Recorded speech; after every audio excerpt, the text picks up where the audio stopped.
Olá galera, tudo bem? Eu sou Daíli Toigo, sou advogada especialista no direito empresarial e digital e hoje já é o terceiro episódio da saga Inventário e hoje eu vou falar sobre quais são as principais dúvidas das pessoas quando se deparam ali com o inventário judicial, extrajudicial, né? Ou até mesmo uma pessoa que se vê ali naquela necessidade, o que ela geralmente traz ali para o advogado. E aí vou dar essas respostas para vocês. Vamos lá. Começando com a principal pergunta. Por que eu tenho que escolher o inventário judicial ou extrajudicial? Como eu falei nos vídeos anteriores, a gente tem requisitos próprios tanto para um como para outro, né? Então, é por exclusão. Temos herdeiros incapazes ou menores de idade? Judicial, não tem nem o que discutir. Tem testamento? Judicial. Assim, não tem como cogitar outra possibilidade que não for a judicial, nesses casos, certo? Já a extrajudicial, ela tem que ter ali o consenso de todos, tem que ter herdeiros maiores, capazes, ausência de testamento, enfim. E as pessoas me perguntam quais as vantagens e desvantagens. Vantagens do inventário extrajudicial. Rapidez, né, que você resolve ali entre semanas a meses, não ultrapassa muita coisa, só se porventura houver muitos bens e tiver que ir em busca e regularizar aqueles bens, muitos documentos, enfim. Geralmente se resolve com um advogado para todos, né, ali representando todos os herdeiros no inventário extrajudicial, que diminui bastante o custo. E a desvantagem é que, às vezes, as instituições bancárias não aceitam muito bem aquela escritura de partilha, de adjudicação de bens e acaba solicitando um alvará judicial, o que é um equívoco, né? Porque ali tem condições suficientes para fazer a divisão e transmitir os bens aos herdeiros, certo?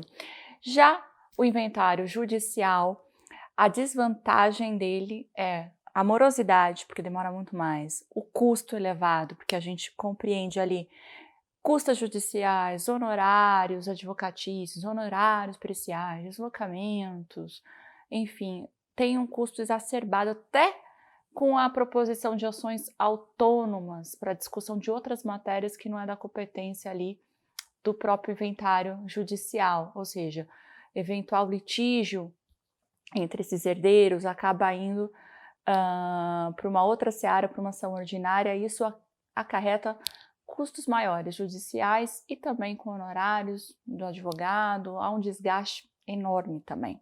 Então, eis mais um ponto de desvantagem do inventário judicial, desgaste para os herdeiros, né, o peso, porque já é difícil perder um ente querido, né, e também ficar ali numa briga durante todo aquele procedimento que dura mais do que um ano geralmente. Ele tem ali no CPC, como eu disse nos vídeos anteriores, um período máximo de 12 meses para ser concluído. Porém, dependendo da demanda, do litígio, pode prolongar um pouco mais, certo? Tem inventários aí que duram anos e, por consequência disso, as despesas, né, o passivo vai corroendo aquele acervo patrimonial. Então, eu não vejo uma vantagem para isso. A única vantagem que a gente pode suscitar no inventário judicial é que passa pelo crivo de um juízo e ali você tem uma segurança maior quanto aos seus direitos, quanto à divisão, né? Você evita um questionamento posterior, ao passo que o extrajudicial você fica ali a critério do advogado e do tabelião, né? Então, a segurança? Perfeitamente, né? Então, eu falo que o benefício não é tão bom em face do prejuízo de um inventário judicial.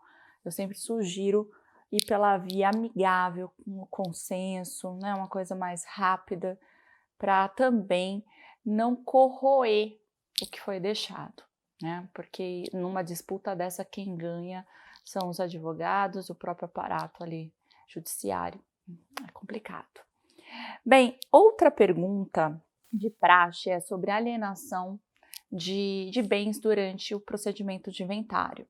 No inventário extrajudicial, é possível se os herdeiros fazem uma cessão dos direitos hereditários a um terceiro, tá? E no final ali da partilha, aquela cessão se efetiva, né? Ou até se efetiva ali na própria cessão. O que é a cessão?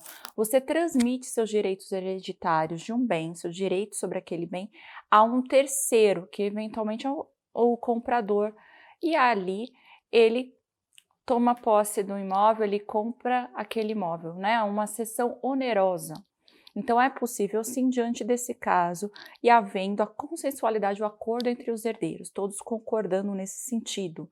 Havendo uma objeção, é necessário alvará judicial, e aí tem que provar a necessidade real daquela alienação.